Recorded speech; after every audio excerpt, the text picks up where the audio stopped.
दोस्तों, स्वागत है आपका अपना YouTube channel BK unique classes पर। दोस्तों, आज के हम इस वीडियो में सेट 11 देखेंगे बीपीएससी टीआरई और बीपीएससी एडीओ के लिए। ठीक है, इसके पहले हम लोग 10 सेट देख चुके हैं।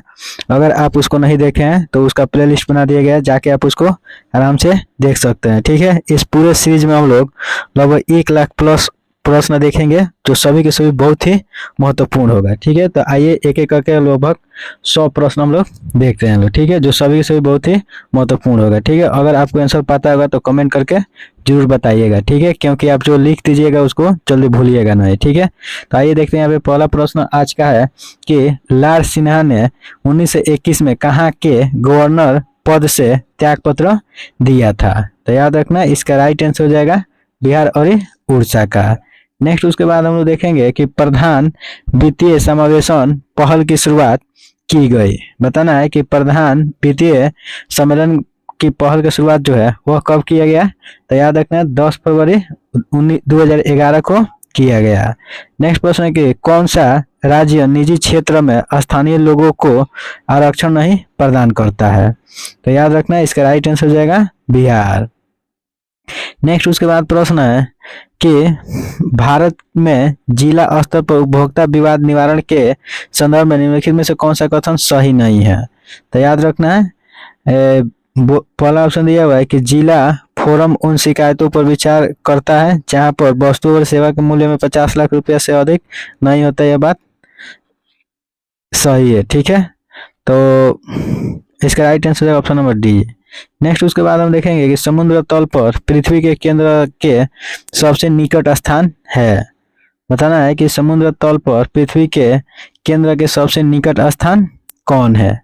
तो याद रखना है उत्तरी ध्रुव। याद रखना है उत्तरी ध्रुव जो है वह समुद्र तल पर पृथ्वी के केंद्र के सबसे निकट स्थान है। उसके बाद प्रश्न है कि समुद्र की स्थल सीमा कितने देशों से लगती है? तो याद रखना भारत जो है उसकी स्थल सीमा जो है 7 देशों से लगता है। नेक्स्ट उसके बाद प्रश्न है कि 1912 में पटना में होने वाले भारतीय राष्ट्रीय कांग्रेस के अधिवेशन के अध्यक्ष थे। बताना है कि 1912 में पटना में होने वाले भारतीय राष्ट्रीय कांग्रेस के अधिवेशन के अध्यक्ष कौन थे? तो याद रखना है, इसका राइट आंसर हो जाएगा RN मुधोलकर।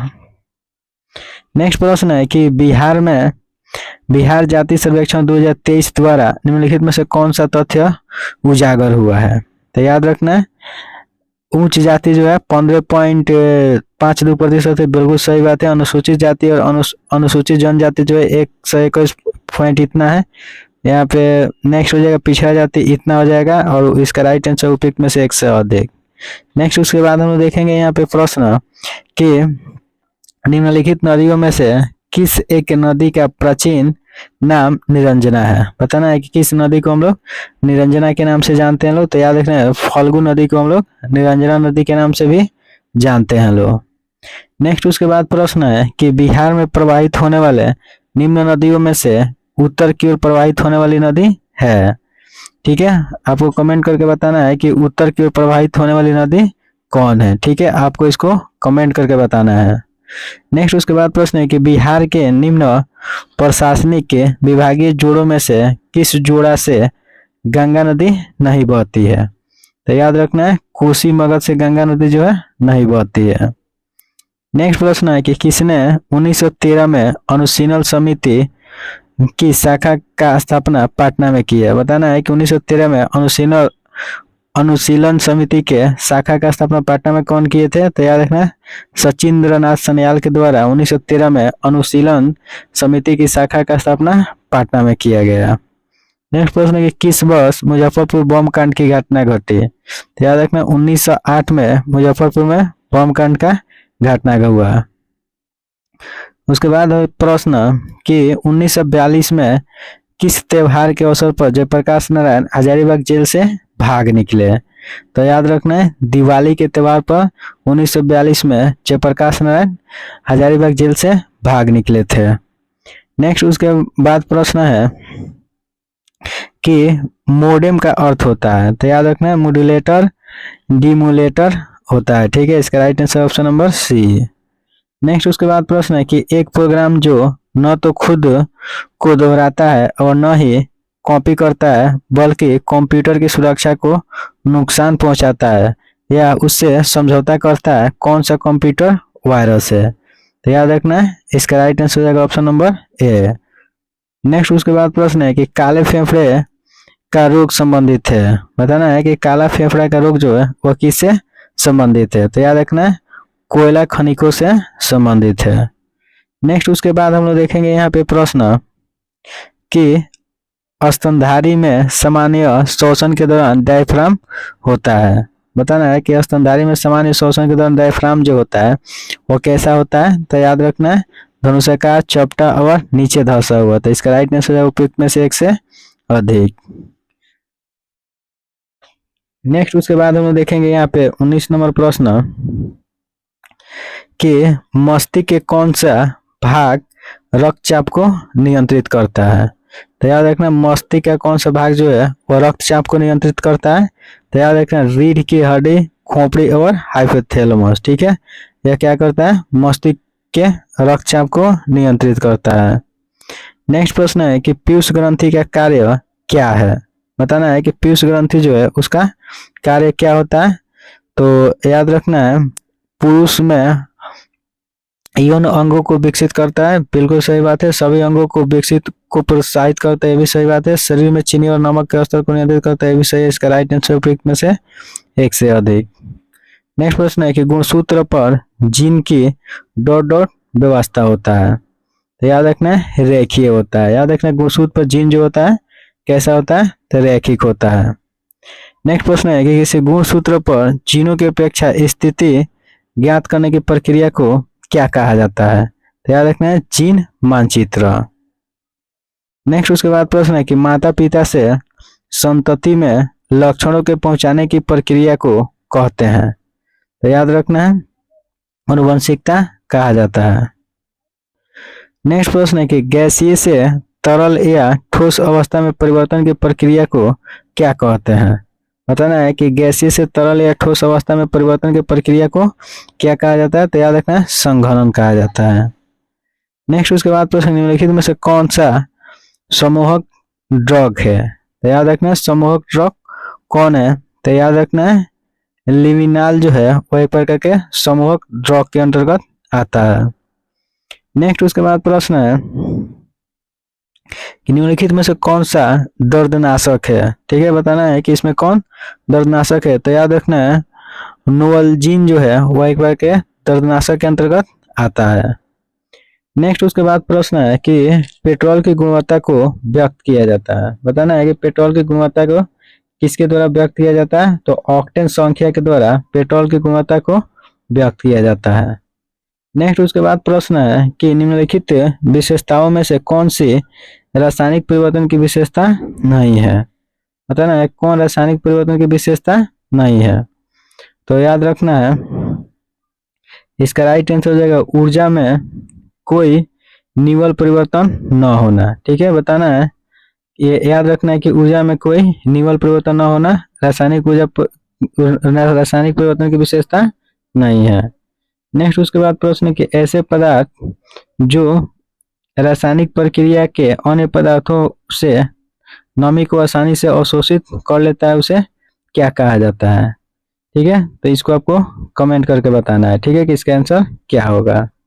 नेक्स्ट प्रश्न है कि आधुनिक परमाणु प्रतीक द्वारा प्रस्तावित विधि पर आधारित है। बताना है कि आधुनिक परमाणु प्रतीक डॉट डॉट द्वारा प्रस्तावित विधि पर आधारित है। तो याद रखना है, बर्जेलियस के। नेक्स्ट प्रश्न है कि एक परमाणु के केंद्र का धनावेशित हिस्सा कहलाता है। बताना है कि एक परमाणु के केंद्र का धनावेशित हिस्सा जो है वह क्या कहलाता है? तो याद रखना है, न्यूक्लियस कहलाता है। नेक्स्ट उसके बाद प्रश्न है कि आवर्धक कांच में किस प्रकार के लेंस का प्रयोग किया जाता है? बताना है कि आवर्धक कांच में किस प्रकार के लेंस का प्रयोग किया जाता है? तो याद रखना है, उत्तल लेंस का प्रयोग किया जाता है आवर्धक लेंस में। नेक्स्ट, प्रकाश की गति किस माध्यम में न्यूनतम होगी? बताना है कि प्रकाश की गति जो है वो किस माध्यम में न्यूनतम होता है? तो याद रखना है, कांच मतलब शीशा में प्रकाश की गति जो है वह न्यूनतम होता है। नेक्स्ट प्रश्न है कि इंद्रधनुष बनने का कारण होता है। बताना है कि इंद्रधनुष बनने के कारण क्या होता है। तो याद रखना है पानी की बूंद द्वारा सूर्य के प्रकाश का अपवर्तन व परावर्तन। नेक्स्ट उसके बाद प्रश्न है कि सैफ के आरोहण के लिए डॉट डॉट जिम्मेवार बल है। बताना है कि सैफ के आरोहण के लिए डॉट डॉट जिम्मेवार बल है। ठीक है, तो याद रखना है, इसको आपको कमेंट करके बताना है। ठीक है, कि सैफ के आरोहण के लिए कौन सा जिम्मेवार बल होता है। नेक्स्ट प्रश्न है कि बॉल वेयरिंग का उपयोग स्थैतिक घर्षण को निम्नलिखित में से किस में परिवर्तन करने के लिए किया जाता है। तो याद रखना है रोलिंग घर्षण को कम करने के लिए बॉल वेयरिंग का उपयोग स्थैतिक घर्षण के रूप में किया जाता है। नेक्स्ट प्रश्न है कि सबसे ज्यादा श्यानता होती है। बताना है कि सबसे ज्यादा श्यानता किसकी होती है। तो याद रखना शहद जो होता है हनी, उसका सबसे ज्यादा श्यानता होता है। उसके बाद हम देखेंगे यहाँ पे कि एक सत्य होगा कि भारत को परिभाषित किया जाए। तो याद रखना एक श्रम अधिकार वाली अर्थव्यवस्था के रूप में। नेक्स्ट उसके बाद प्रश्न है कि निम्न में से कौन सी एक 12वीं पंचवर्षीय योजना काल के लिए सेवा क्षेत्र की औसत लक्षित वृद्धि दर है। याद रखना इसका right answer option number A 10%। Next प्रश्न, भारत में निम्न में से किसके शासनकाल में रोलिंग प्लान प्रारंभ किया गया था। तो याद रखना जनता पार्टी का शासनकाल में रोलिंग प्लान जो है वह शुरू किया गया था। नेक्स्ट प्रश्न है कि JNNURM का संबंध निम्नलिखित में से किस एक सुधार से है। बताना है कि JNNURM का संबंध जो है किसके सुधार से संबंधित है। तो याद रखना है शहरी अधोसंरचना से। नेक्स्ट प्रश्न है कि प्रधानमंत्री ने नीति आयोग में पदेन एवं विशेष तौर पर आमंत्रित सदस्यों को शामिल करने संबंधित कैबिनेट प्रस्ताव को कब मंजूरी दिया। तो आपको इसको कमेंट करके बताना है। ठीक है, नेक्स्ट उसके बाद प्रश्न है कि गांधीवादी योजना का प्रारूप तैयार किया गया। बताना है गांधीवादी योजना का प्रारूप किसके द्वारा तैयार किया गया। तो याद रखना है SN अग्रवाल के द्वारा। नेक्स्ट प्रश्न है कि वित्त वर्ष 2023 हेतु बजट में सकल घरेलू उत्पाद की वृद्धि दर अनुमानित है। तो याद रखना है 12.8%। नेक्स्ट उसके बाद प्रश्न है कि भारत में इनमें से कौन सा विषय पंचायती राज्य संस्थाओं की शक्तियों के अंतर्गत नहीं आता है।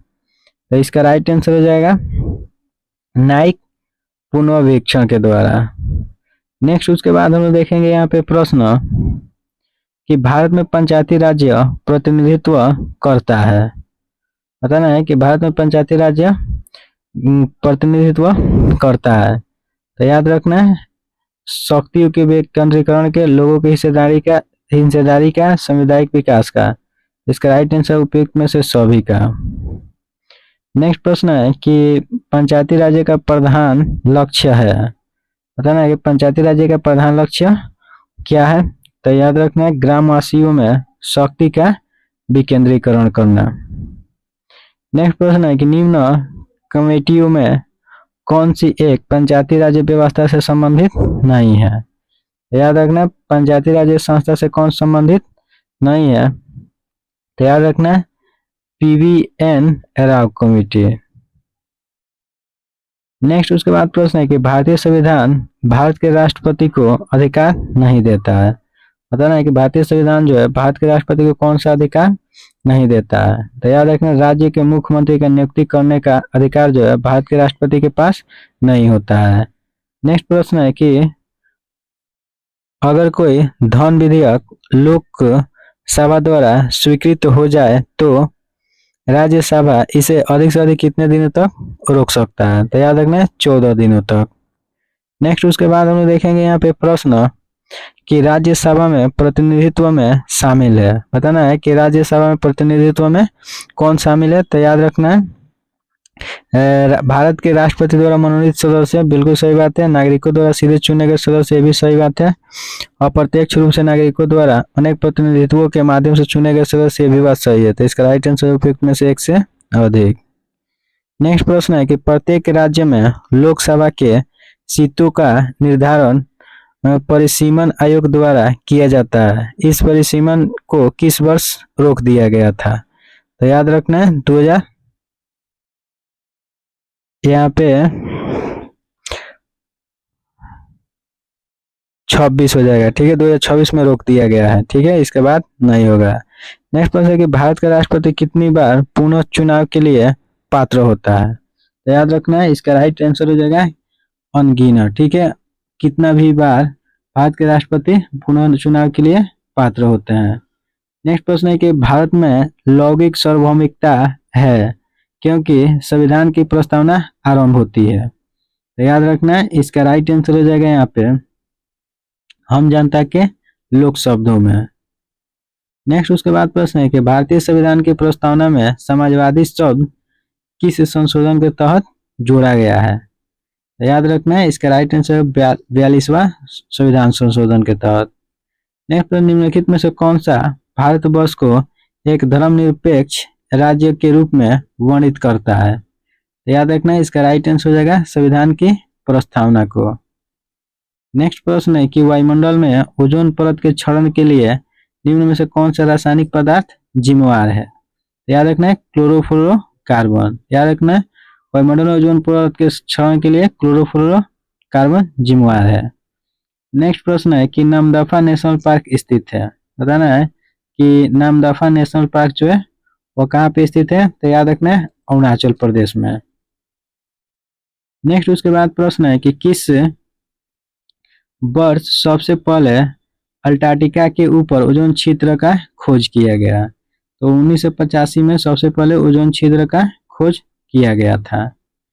नेक्स्ट प्रश्न है कि डॉट डॉट आहार श्रृंखला में प्रथम पोषी स्तर पर मौजूद होता है। याद रखना है स्वपोषी जो है आहार श्रृंखला में प्रथम पोषी स्तर पर मौजूद होता है।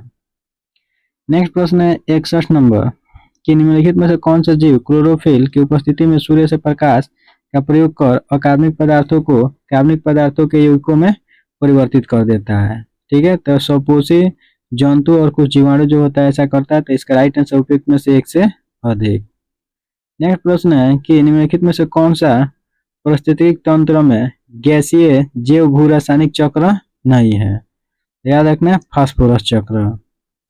नेक्स्ट प्रश्न है कि उत्तर पूर्वी भारत में उस राज्य का नाम बताइए जहां 2011 में सबसे अधिक अनुसूचित जनजाति जनसंख्या पाई गई है। तो याद रखना है असम में।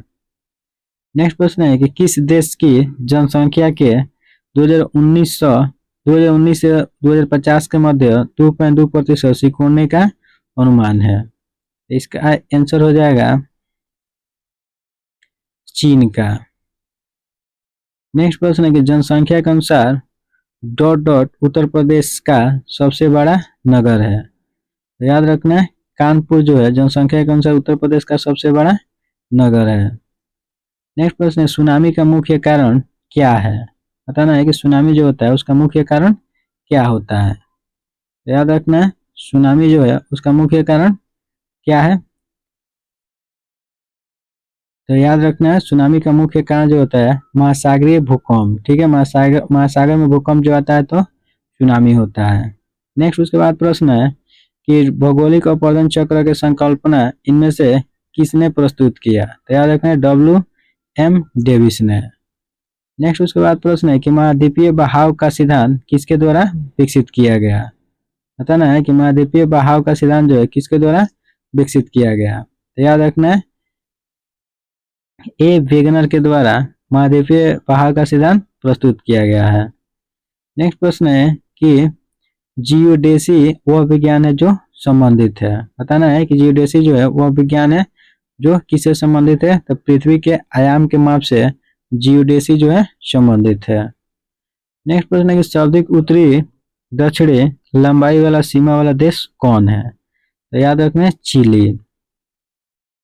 नेक्स्ट उसके बाद प्रश्न है कि एक स्थलरूढ़ देश है।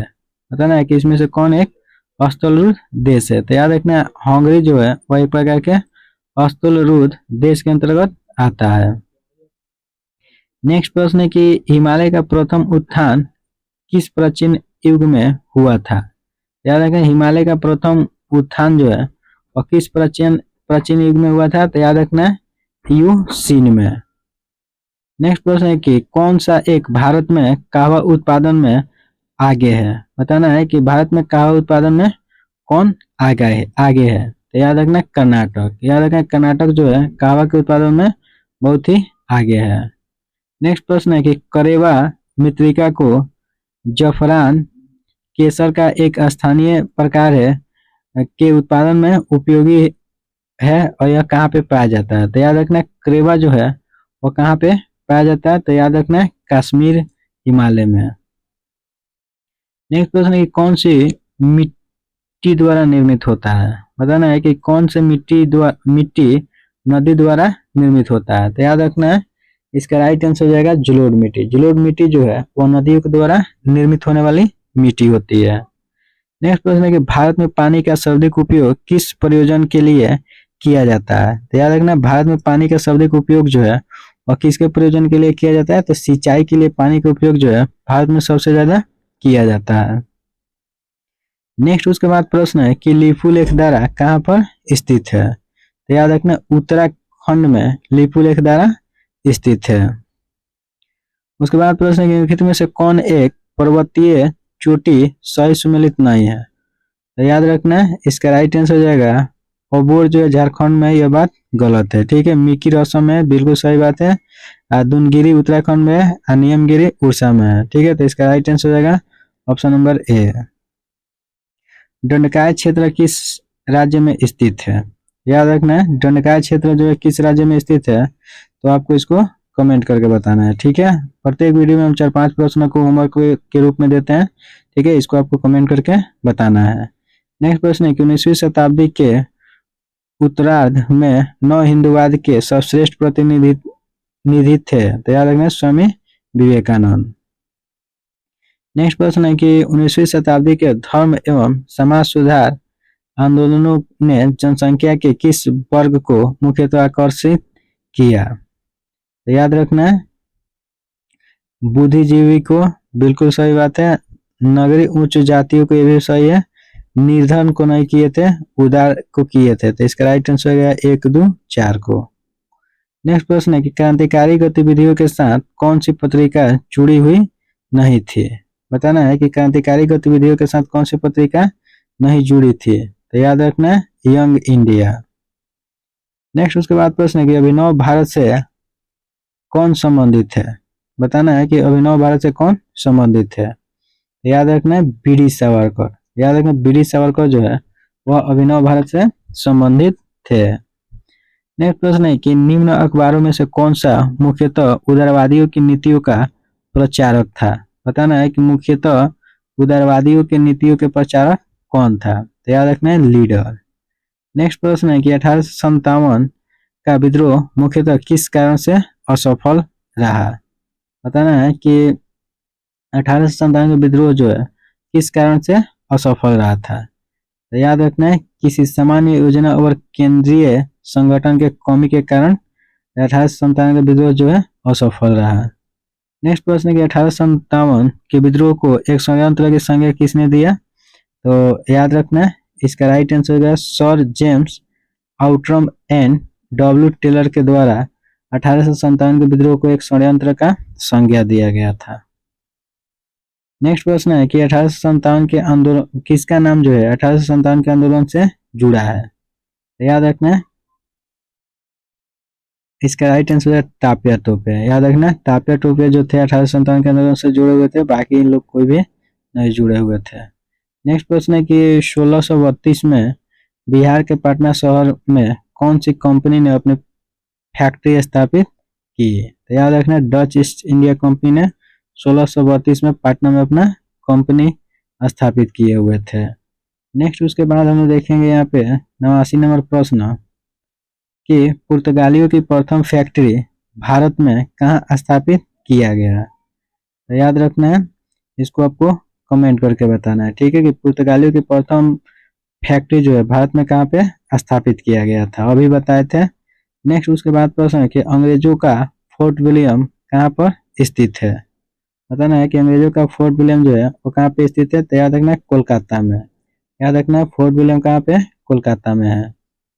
नेक्स्ट उसके बाद प्रश्न है कि किसके द्वारा विजयनगर राज्य की स्थापना हुई। याद रखना है हरिहर एवं बुक्का के द्वारा विजयनगर राज्य के स्थापना हुआ था। नेक्स्ट प्रश्न है कि विजयनगर साम्राज्य के कृष्णदेवराय समकालीन थे। याद रखना विजयनगर राज्य के साम्राज्य के कृष्णदेवराय जो थे वो समकालीन थे, तो याद रखना है बाबर के। नेक्स्ट प्रश्न है कि विजयनगर साम्राज्य का अवशेष कहाँ मिलता है। बताना है कि विजयनगर साम्राज्य का अवशेष जो है वो कहाँ मिलता है, तो याद रखना है हम्पी में विजयनगर साम्राज्य का अवशेष देखने को मिलता है। नेक्स्ट उसके बाद हम लोग देखेंगे यहाँ पे प्रश्न कि प्राचीन भारतीय शिक्षा व्यवस्था में शिष्य किस शब्द से शिक्षा आरंभ करते हैं। तो याद रखना है ओम, ठीक है, याद रखना है प्राचीन भारतीय शिक्षा व्यवस्था में शिष्य किस शब्द से शिक्षा आरंभ करते हैं, तो याद रखना है ओम।